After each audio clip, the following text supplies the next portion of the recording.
2023년 4월 28일 새로운 하루가 시작되는 금요일 아침입니다. 하나님 말씀으로 마음의 옷깃을 여미시는 하루 되길 소원합니다. 오늘 같이 보실 하나님 말씀은 사무엘기하 11장 14절에서 27절까지 말씀입니다. 하나님 말씀 같이 보겠습니다. 다음날 아침에 다윗은 요압에게 편지를 써서 우리아의 편에 보냈다. 다윗은 그 편지에 다음과 같이 썼다. 너희는 우리아를 전투가 가장 치열한 전선으로 앞세우고 나아갔다가 너희만 그의 뒤로 물러나서 그가 맞아서 죽게 하여라. 요압은 적의 성을 포위하고 있다가 자기가 알고 있는 대로 적의 저항 세력의 가장 강한 곳에 우리아를 배치하였다. 그 성의 사람들이 나가서 요압의 군인들과 싸우는 동안에 다윗의 부하들 쪽에서 군인 몇 사람이 쓰러져 죽었고 그때 햇사람 우리아도 전사하였다. 요압이 다윗에게 사람을 보내어 전쟁의 상황을 모두 전하였다. 요압은 전령에게 이렇게 지시하였다. 내가 이번 전쟁의 상황을 모두 임금님께 말씀드리고 났을 때 임금님이 화를 내시며 내게 말씀하시기를 너희가 왜 이토록 성에 가까이 가서 싸웠느냐. 적의 성벽 위에서 적병들이 활을 쏠 줄도 몰랐단 말이냐. 요르베셋의 아들 아비멜렉을 누가 쳐서 죽였느냐. 어떤 여자가 성벽 위에서 그의 머리 위로 맷돌을 윗짝을 던져서 그가 데베스에서 죽지 않았느냐. 그런 것을 알면서 너희가 무엇 때문에 그토록 성벽에 가까이 갔느냐 하시면 너는 임금님의 부하 햇사람 우리아도 죽었습니다 하고 대답하여라. 전령이 떠나 다윗에게 이르러 요압이 심부름을 보내면서 일러준 말을 모두 전하였다. 전령은 다윗에게 이렇게 말하였다. 우리의 적은 우리보다 강하였습니다. 적이 우리와 싸우려고 편지로 나왔으므로 우리는 적들이 성 안으로 밀어 넣으려고 성문 가까이까지 적들을 밀어붙였습니다. 그때 성벽 위에 있는 적들이 임금님의 부하들에게 활을 쏘았습니다. 그래서 임금님의 부하들 가운데서 몇 사람이 죽었고 임금님의 부하인 햇사람 우리아도 죽였습니다. 그러자 다윗이 전령에게 말하였다. 너는 요압에게 칼은 이 편도 죽이고 저 편도 죽이기 마련이니 이번 일로 조금 더 걱정하지 말라고 전하여라. 오히려 그 성을 계속 맹렬히 공격하여서 무너뜨리라고 전하여 요압이 용기를 잃지 않도록 하여라. 우리아의 아내는 우리아가 죽었다는 소식을 듣자 자기의 남편을 생각하여 슬피 울었다. 애도하는 기간이 지나서 다윗이 사람을 보내어서 그 여인을 왕궁으로 데려왔다. 그 여인은 이렇게 하여서 다윗의 아내가 되었고 그들 사이에서 아들이 태어났다. 그러나 주님께서 보시기에 다윗이 한 이번 일은 아주 악하였다. 오늘 본문의 말씀은 다윗의 인생에 있어서 숨기고 싶은 범죄에 대한 이야기를 지적하고 있는데요. 성경은 아무리 훌륭한 왕일지라도 누구도 예외 없이 죄가 있고 죄의 유혹 아래 있을 수밖에 없음을 그 죄인임을 말씀하고 계시는 것입니다. 죄가 무서운 것은 그 죄를 덮기 위해 또 다른 죄를 짓게 하고 결국 그 죄가 눈덩이처럼 불어나게 되기 때문에 그렇습니다. 14절, 15절 말씀을 통해서 확인해 보겠습니다. 다음날 아침에 다윗은 요압에게 편지를 써서 우리아의 편에 보냈다. 다윗은 그 편지에 다음과 같이 썼다. 너희는 우리아를 전투가 가장 치열한 전선으로 앞세우고 나아갔다가 너희만 그의 뒤로 물러나서 그가 맞아서 죽게 하여라. 주변의 모든 나라를 제압하고 하나님의 영광을 드러냈던 그 위대한 왕, 그 다윗일지라도 전쟁을 누비며 야정사령관으로 그렇게 전선에서 활약을 폈던 요압일지라도 죄를 덮기 위해 죄를 짓는 어리석은 행동을 하게 되는데요.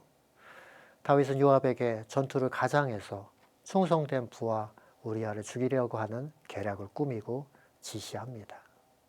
전투가 가장 치열한 전장으로 우리아를 보내고 그를 선봉에 세워 그만 버려두고 후퇴하여 결국 억울하게 전사하게 하는 것이었습니다. 여기서 우리가 기억할 것은 사무엘서 저자는 이런 치졸하고 악한 행동을 가감없이 그대로 설명하고 있지요. 다윗을 옹호하기 위한 어떤 것도 하지 않고 오히려 그를 하나님의 진노를 받기에 마땅한 자로 묘사하고 있습니다. 또한 다윗의 편지를 받은 요압도 지적하고 있는데요.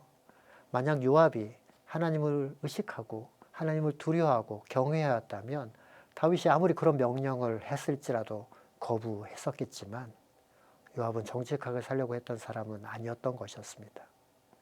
다윗의 계략을 그대로 받아들여 다윗의 부하 중 몇 사람과 함께 우리아를 죽게 만들었습니다. 이제 다시 말씀으로 들어가 보겠습니다. 다윗은 자기 죄를 덮기 위해 우리아뿐 아니라 다른 부하까지도 희생시키는 예전에 어디서 본 것 같은 그 모습은 바로 사울 왕이었지요. 사울 왕과 같은 악행을 저지르고 말지요. 요압은 전령을 보내어 우리아를 제거하는 작전에 성공했다라고 보고합니다. 22절과 24절 말씀을 통해서 확인해 보겠습니다. 전령이 떠나 다윗에게 이르러서 요압이 심부름을 보내면서 일러준 말을 모두 전하였다. 그때 설벽 위에 있는 적들이 임금님의 부하들에게 활을 쏘았습니다. 그래서 임금님의 부하들 가운데 몇 사람이 죽었고 임금님의 부하인 햇사람 우리아도 죽었습니다. 죄악을 품고 있으면서 이를 드러내어 회개하지 않고 계속 다른 죄악으로 덮으려고 시도하다가는 이런 말도 안 되는 악마 같은 행동들을 하게 되는 것입니다. 앞에서 보셨던 것처럼 전령은 요압이 시킨 대로 다윗에게 전장의 모든 과정을 그리고 결과를 보고하고 부하 중 몇 사람이 우리아와 함께 죽었음을 알리지요. 이때 다윗의 반응을 주목해서 보셔야 하는데요. 25절 말씀을 통해서 확인해 보겠습니다. 그러자 다윗이 전령에게 말하였다. 너는 요압에게 칼은 이 편도 죽이고 저 편도 죽이기 마련이니 이런 일로 조금 더 걱정하지 말라고 전하여라. 오히려 그 성을 계속 맹렬히 공격하여서 무너뜨리라고 전하여 요압이 용기를 잃지 않도록 하여라. 다윗의 이 말은 그 워딩 그대로 살펴보면 전혀 문제가 되지 않습니다. 오히려 덕이 많은 왕의 모습처럼 보이기까지 하죠. 그러나 그렇지 않습니다. 우리는 지금 사무엘서를 묵상하면서 알고 계셔야 될 일관된 주제가 있는데요. 사무엘기상 16장 7절에 사람은 외모를 보거니와 여호와는 중심을 보신다라는 말씀입니다. 사람의 눈으로는 그렇게 보기에는 그 일이 전혀 전투의 사상자가 발생한 것이고 어쩔 수 없는 것이다 라고 말하는 것이고, 다윗은 오히려 전쟁 미망인이 된 충직한 부하의 아내를 거두어준 선왕처럼 보였을 것입니다. 그러나 사람은 속일 수 있지만 하나님은 속일 수 없습니다. 27절 말씀을 통해서 확인해 보겠습니다. 애도하는 기간이 지나니 다윗이 사람을 보내어서 그 여인을 왕궁으로 데려왔다. 그 여인은 이렇게 하여 다윗의 아내가 되었고 그들 사이에서 아들이 태어났다. 그러나 주님께서 보시기에 다윗이 한 이번 일은 아주 악하였다. 마지막 문장을 주목해서 보십시오. 그러나 주님 보시기에 다윗이 한 이번 일은 아주 악하였다. 아주 악하였다라고 말씀하고 계십니다. 이 말은 다윗이 사울과 다름없는 자라고 지적하고 있는 것이지요. 이러한 모습은 누구도 예외할 수 없다라고 말씀하시는 것입니다. 충성된 부하였던 다윗을 죽이려고 했던 그 사울 왕과 지금의 오늘 본문의 말씀에 다윗의 모습은 오버랩되고 있습니다. 자기의 탐욕 때문에 충직한 부하였던 그 장수들을 죽이려고 했던 옛 사울 왕과 그 모습이 지금의 다윗의 모습과 데칼코마니처럼 같지요. 하나 다르다면 사울은 다윗을 죽이는데 실패했지만 다윗은 우리아를 죽이는데 성공했다는 것뿐입니다. 우리도 마찬가지죠. 우리가 깨어있지 않는다면, 그리고 하나님을 의식하며 죄를 멀리하고 그 죄를 주님 앞에서 날마다 드러내려 하지 않는다면 그 죄는 눈덩이처럼 커져서 더 큰 대가를 치르게 하는 것입니다. 사랑하는 성도 여러분, 우리 모두는 그 대가를 치르기 전에 회개의 자리로 더 나아가야겠습니다. 말씀을 정리하면서 앞으로 계속 묵상하시면서 아시겠지만 다윗의 최후는 사울 왕과는 달랐습니다. 하지만 분명히 다윗은 이 시점에서 사울과 다를 바 없는 죄를 저질렀고 그 범죄로 인하여 혹독한 징계를 당했다라고 말씀하십니다. 그리스도인인 우리는 죄를 멀리해야죠. 죄를 경계하고 멀리함으로써 하나님의 거룩한 백성으로서 살아가기를 소원하는 저와 여러분이 되시길 간절히 예수 그리스도로 축원합니다. 기도하겠습니다. 하나님, 그렇습니다. 죄가 이렇게 무섭고 우리 안에 그렇게 우리로 올가맺는 것임을 다시 말씀을 통해서 깨닫게 하시니 감사합니다.